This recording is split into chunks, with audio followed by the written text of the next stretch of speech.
بسم اللہ الرحمن الرحیم والصلاة والسلام علی رسولہ الکریم وعلی آلہ وصحبہ اجمعین، اما بعد۔ میرے محترم بھائیوں، بہنوں، بچوں، بچیوں، عزیزوں، جاننے والے، نہ جاننے والے، السلام علیکم ورحمۃ اللہ وبرکاتہ۔ کچھ دنوں سے میں قرآن سے اللہ کی پسندیدہ ہستیاں کون ہیں، کہ اللہ کس کو پسند کرتا ہے، ولی دوست کو کہتے ہیں۔ تو اللہ کا دوست کون ہے؟ وہ یہ کوئی وراثتی چیز نہیں ہے کہ ایک بڑے اولیاء اللہ تھے تو اب ان کا بیٹا بھی انہی جیسا ہوگا۔ ہمارے یہاں وراثت چلتی ہے کہ بڑے بزرگ کا بیٹا بھی بزرگ بن جاتا ہے، چاہے وہ کلین شیو ہو، وہ لوگ اس کے پاؤں چوم رہے ہوتے ہیں، جہالت ہے۔ تو آج میں تھوڑا سا سورہ بنی اسرائیل ہے، اس میں بھی سارے اخلاق بیان ہوئے۔ میرے بھائی بہنوں، ایمان لانے کے بعد انسان بنتا ہے، اور اس کے بعد اس کی قیمت، اس کا بڑا پن، اس کی وجاہت، اس کی شرافت وہ پیسوں سے نہیں ہوتی۔ پیسوں سے انسان مالدار تو ہو جاتا ہے، بڑا نہیں بنتا، بڑا نہیں بنتا۔ ہمارا علم غلط ہو گیا۔ بڑا بڑا بندہ جے بول دیا 3 ملن، یہ 200 مربع، یہ نوابہ فلانا ہے، نوابہ فلانا ہے۔ میرے بھائیو، یہ بالکل غلط علم ہے۔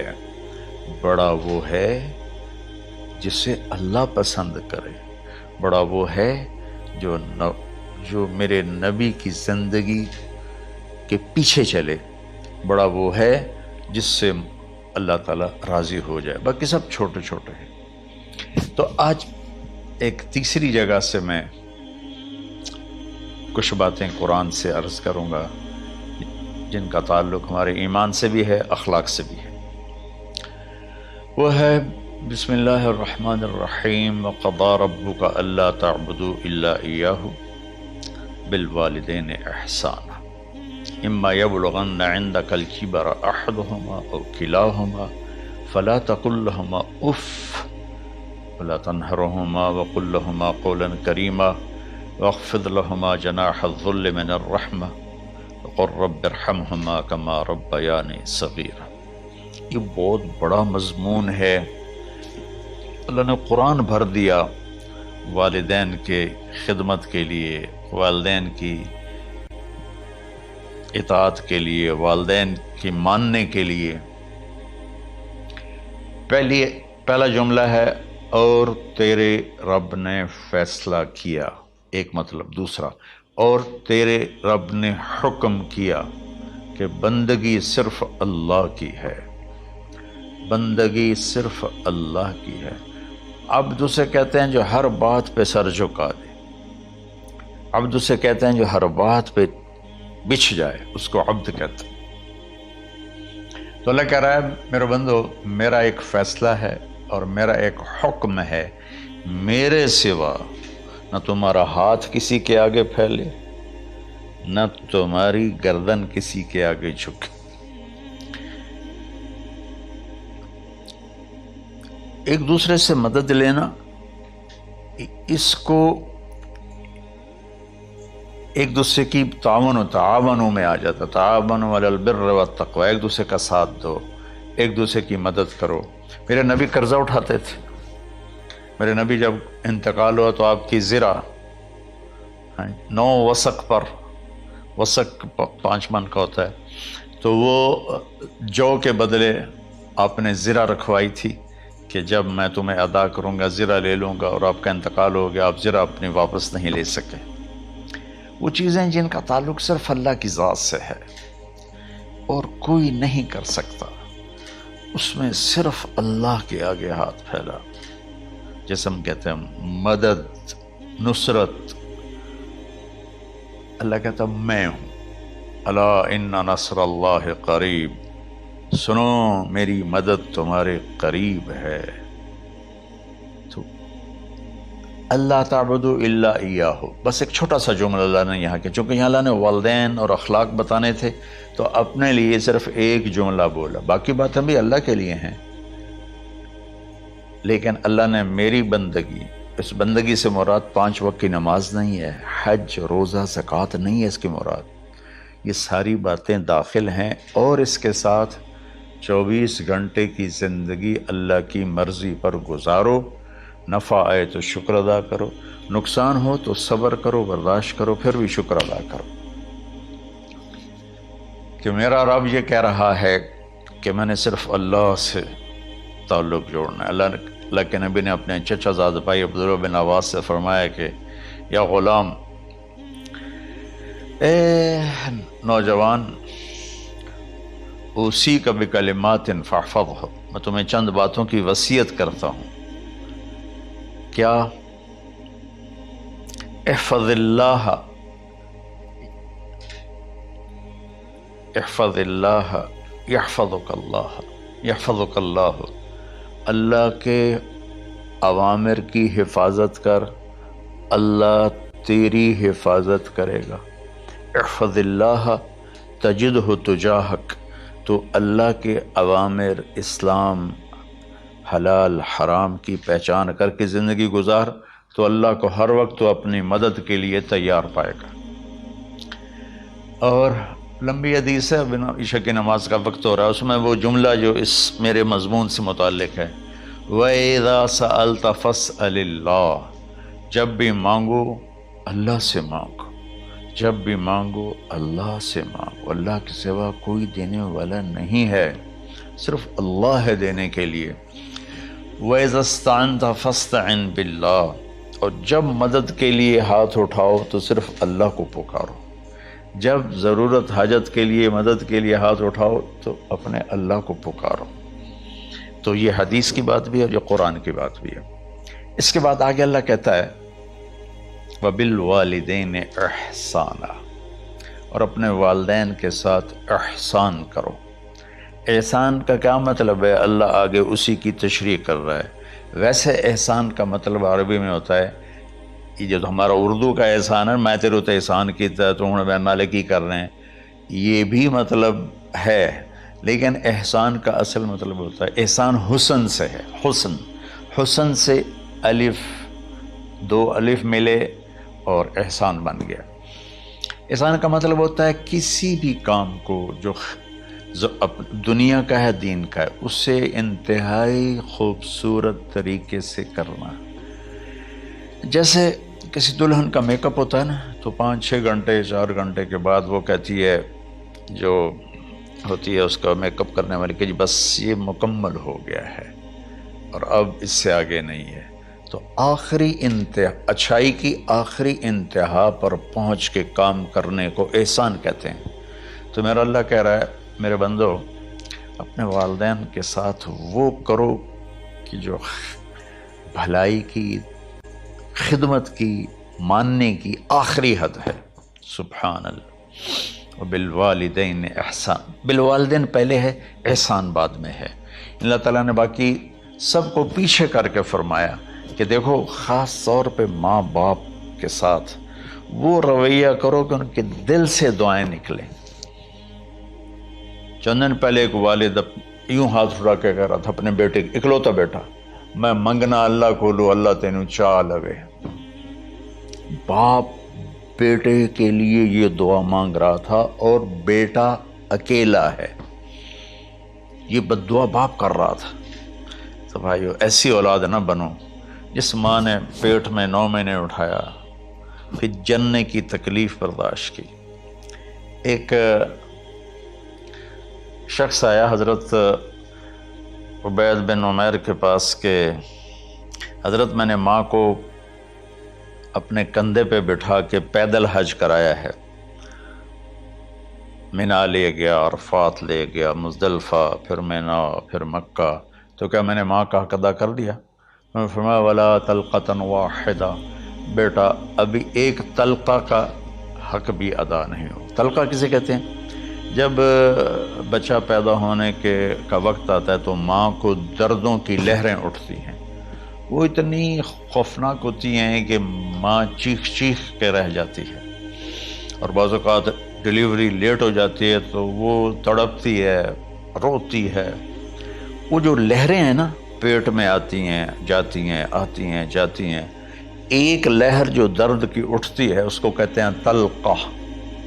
میں قربان جاؤں، انہوں نے فرمایا بیٹا ابھی تیری ماں نے جو تجھے جنا تھا اس وقت جو تجھے درد، وہ تیری ماں نے درد کی لہریں برداشت کی تھی، اس میں سے ایک لہر کا بھی حق ادا نہیں ہوا، یعنی کہ حق ادا ہو ہی نہیں سکتا۔ یہ مطلب کہ حق ادا ہو ہی نہیں سکتا کہ بیٹا ابھی ایک کا بھی نہیں۔ پھر حضرت عبداللہ بن عمر سے ایک شخص نے پوچھا کہ اچھا یہ جو آدمی تھا یہ خراسان، یہ ایران میں ہے اور افغانستان میں، یہاں سے ماں کو پیدل کندھے پہ بٹھا کے مکے پہنچا تھا، اندازہ لگا اس نے کتنی مشقت اٹھائی۔ اور عبید اللہ بن عمیر کہتے ہیں بیٹا ابھی ایک لہر کا حق ادا نہیں ہوا۔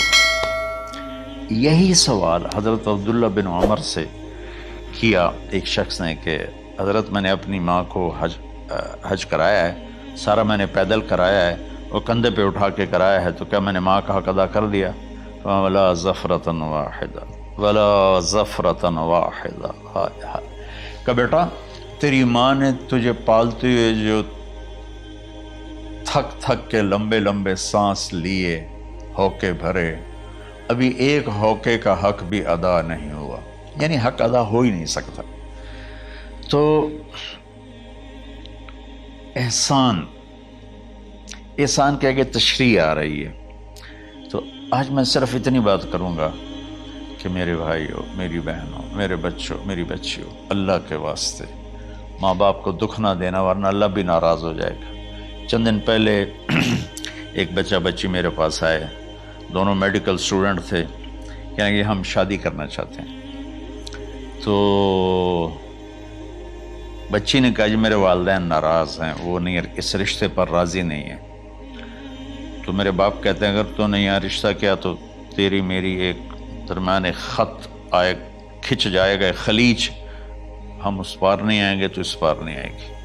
میں نے کہا بیٹی جس ماں نے تجھے 9 مہینے پیٹ میں پالا، 2 سال تجھے دودھ پلایا، تیری پوٹیاں پیشاب صاف کیا، تجھے پیمپر باندھے، تجھے اٹھ کے راتوں کو اپنی چھاتی سے دودھ پلایا، کیا اب اس کا اتنا بھی حق نہیں کہ تم اس کی رائے کا احترام کرو؟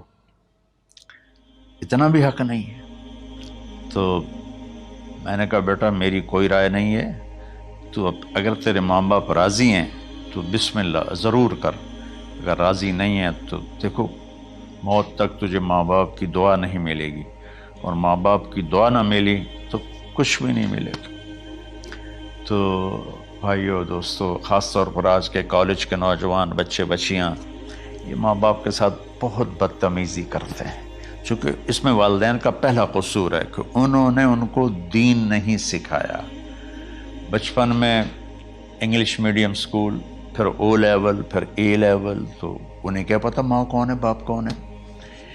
ایک پرانی بات ہے، ایک شخص اپنے بیٹے کو لے کر آیا کہ یہ میرا بچہ ہے اور یہ فلاں جگہ شادی کرنا چاہتا ہے اور ہم میں سے کسی کی رائے نہیں ہے اور یہ مانتا نہیں ہے، اور اس کے ساتھ اس نے نا دھاڑے مار کے رونا شروع کیا۔ تو میں نے بچے کو دیکھا تو یوں کر کے بیٹھا تھا، اس کا باپ رو رہا ہے، ہچ کیوں تو ایسے بیٹھا ہو۔ تو مجھے اچانک خیال آیا، میں نے کہا شیخ صاحب اس کو کہاں پڑھایا تھا؟ کہا جی امریکن اسکول۔ اس کے بعد کہ جو اس کے بعد آسٹریلیا بھیجا تھا مزید تعلیم کے لیے۔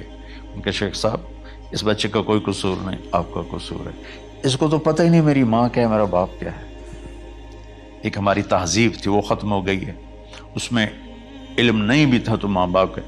میں نے اپنی آنکھوں سے دیکھا، میں نے اپنے دادا کو دیکھا لیکن میں یاد نہیں، لیکن جو میرے دادا کے چھوٹے بھائی تھے ان کو میں سنبھلتا ہوں، ان کو میں نے دیکھا ہے، 3ری 4تھی جماعت تک میں تھا۔ 61 میں ان کا انتقال ہوا، میری 9 سال عمر تھی، تو 8 سال۔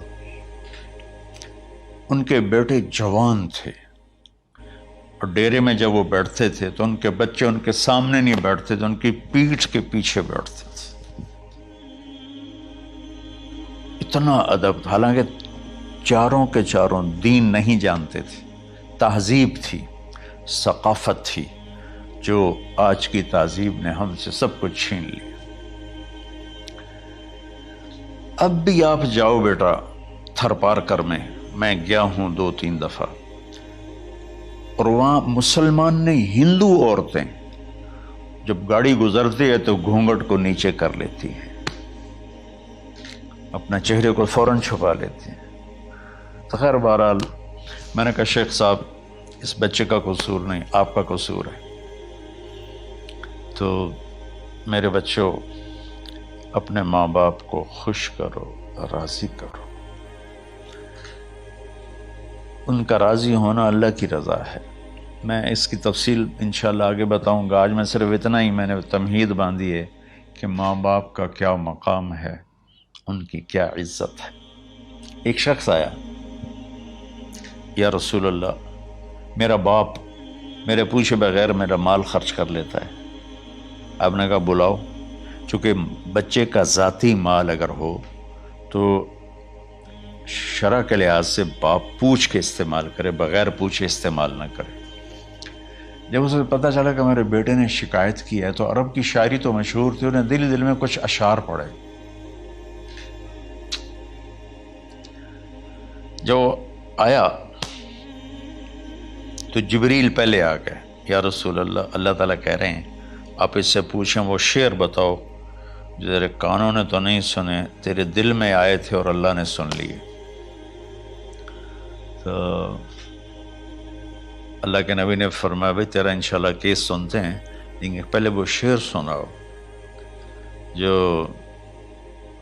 تم نے تو نہیں کہے زبان سے پر اللہ نے سن لیے ہیں۔ تو پھر اس نے وہ اشعار پڑھے، اور اس کے آگے کیا ہوا یہ میں انشاءاللہ اگلے کلپ میں بتاؤں گا کہ باپ کا کیا مقام ہے، ماں کا کیا مقام ہے۔ السلام علیکم ورحمۃ اللہ۔